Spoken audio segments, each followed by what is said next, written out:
Assalamualaikum warahmatullahi wabarakatuh. Kita berjumpa lagi di Wahyu Wibawa Channel. Hari ini kita akan melihat bagaimana cara mengganti oli mesin plus filter oli. Langkah pertama, kita panaskan terlebih dahulu mesin, kurang lebih 5 menit lah cukup.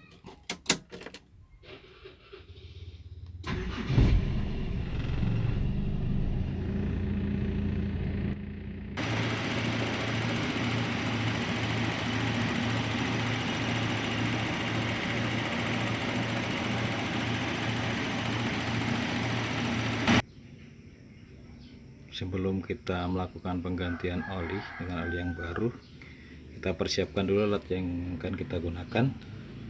Yang pertama, di sini kita menggunakan kunci ring. Yang kedua, kita menggunakan oil filter wrench atau kunci filter oli. Kemudian wadah untuk nampung oli bekasnya. Tak lupa majun, filter oli yang akan kita ganti, sama olinya. Jadi kita lakukan langkah penggantian oli. Langkah pertama, kita kendorkan dulu drain ballnya atau botap olinya.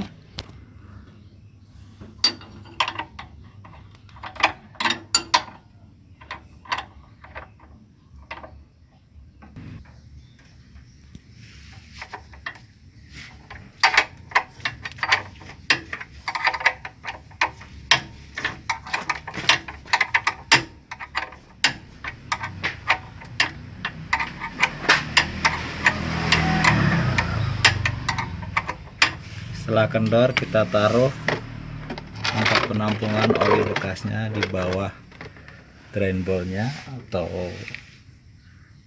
botap olinya. Dan kita kalau sudah enteng bisa menggunakan tangan saja. Hati-hati karena olinya panas.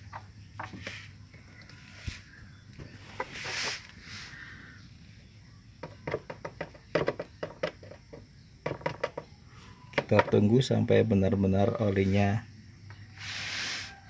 habis.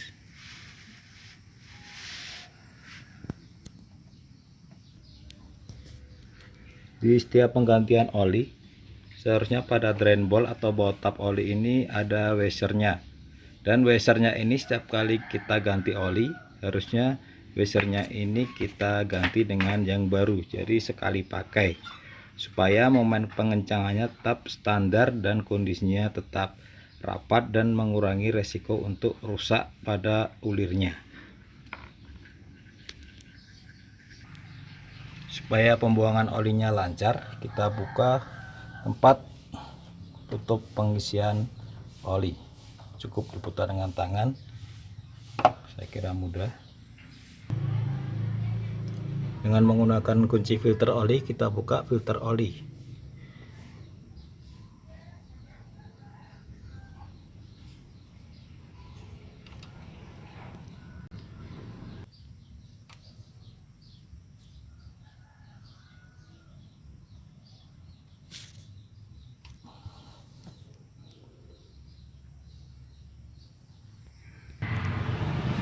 Jika sudah kendor seperti ini, kita bisa menggunakan tangan saja. Saya menggunakan kunci filter oli.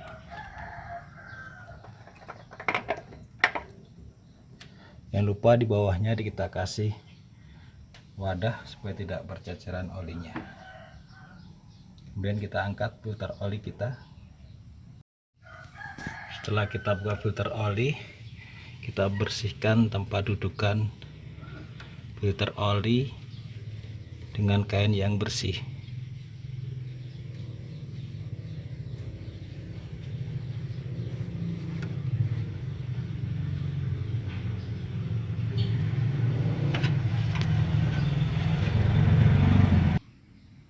Setelah selesai kita bersihkan dudukan filter oli, kemudian kita siapkan filter oli yang akan kita pasang yang baru. Sebelum kita pasang, langkah pertama kita buka dari dusnya, plastiknya. Kemudian kita kasih sedikit oli tipis pada seal karet yang terdapat pada filter olinya, supaya nanti bisa ngeplak ketika kita pasang dan tidak menimbulkan kebocoran. Ini sudah kita kasih oli sedikit pada karetnya, dan pastikan karetnya ketika tadi kita melepas tidak tertinggal di dudukannya. Jangan sampai karet yang seperti ini ada dua, nanti kalau ada dua dan malah akan menimbulkan kebocoran pada filter oli. Langkah selanjutnya kita pasang filter oli pada dudukannya. Jangan sampai miring ketika memasang. Pastikan licin pada saat pemasangan, karena kalau ini sampai miring akan menimbulkan rusak atau slek pada dudukan atau ulirnya. Seharusnya ini supaya pas kekencangannya, seharusnya menggunakan kunci momen atau kunci torsi. Karena ini enggak ada kunci momen, ya tidak kita torsi, cukup kita kencangkan dengan menggunakan oil filter blend saja. Oke, setelah menggunakan tangan kemudian kita kencangkan pakai kunci filter oli. Cukupnya saja.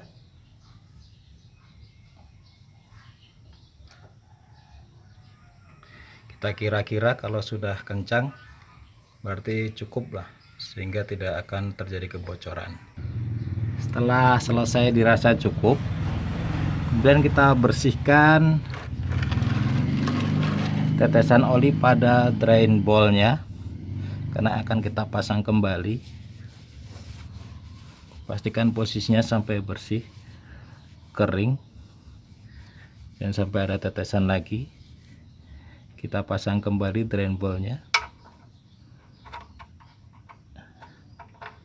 Ketika memasang drain ball atau baut tap oli, hati-hati jangan sampai posisinya miring. Pertama, biasakan menggunakan tangan terlebih dahulu ketika memasang.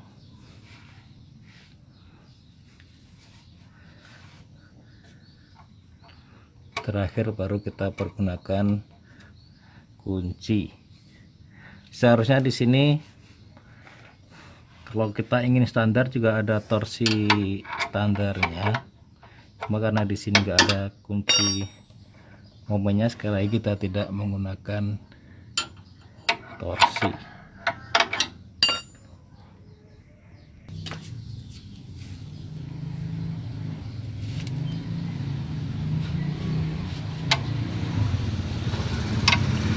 Dirasa cukup kuat.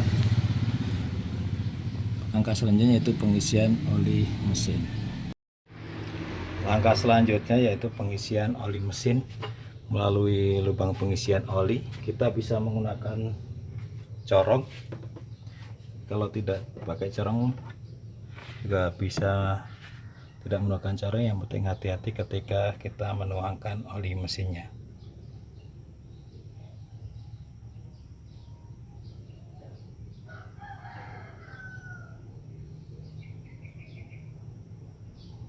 Ketika kita mengisi oli mesin, kita perhatikan juga volumenya, lihat ukuran standar atau kita bisa melihat pada stick pengecekan oli atau dipsticknya. Jadi kita isi secukupnya, kemudian kita cek, kalau masih kurang baru kita isi kembali, jangan sampai kelebihan.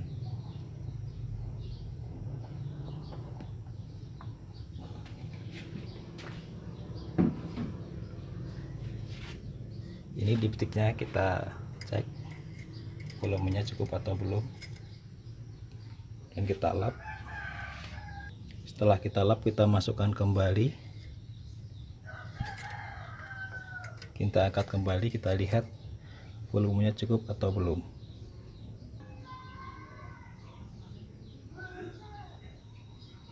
Nah, volumenya ini tidak boleh di bawah L, juga jangan sampai di atas F. Kayaknya ini sudah. Setelah dicek melalui dipstick, kemudian setelah sesuai, kita tutup kembali dari lubang pengisiannya.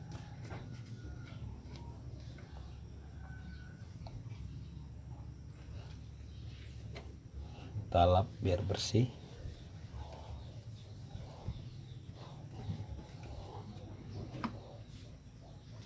Kemudian kita panaskan mesin sehingga olinya akan mengisi filter oli dan akan bersirkulasi. Selain itu juga nanti kita sekalian mengecek apakah ada kebocoran atau tidak pada bawah tutup oli atau drain bowl-nya. Pada filternya kita cek. Setelah kita isi, kemudian kita nyalakan, kita cek apakah ada kebocoran pada drain bowl-nya atau baut olinya. Kalau nggak ada kebocoran berarti bagus. Kemudian kita cek juga pada filter olinya. Filter oli kalau nggak ada kebocoran bagus, bisa kita raba juga bisa. Kalau nggak ada kebocoran berarti bagus, kering. Setelah kita panaskan dan tidak ada kebocoran, langkah terakhir kita cek volume lagi. Setelah olinya naik ke filter, karena tadi ada penggantian filter, kita cek pada dipsticknya dan kita lap.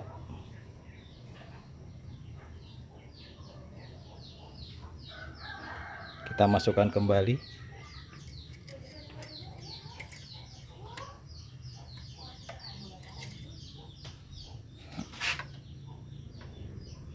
Nah, di sini ternyata volumenya sudah bagus di antara L dan F. Berarti tidak perlu kita tambahkan lagi oli mesinnya. Demikian pengisian penggantian filter oli. Semoga bisa bermanfaat. Kalau ada salah-salah kata kita bisa belajar bersama. Terima kasih. Jangan lupa like and subscribe. Assalamualaikum warahmatullahi wabarakatuh. Berjumpa lagi di video-video berikutnya. Dadah.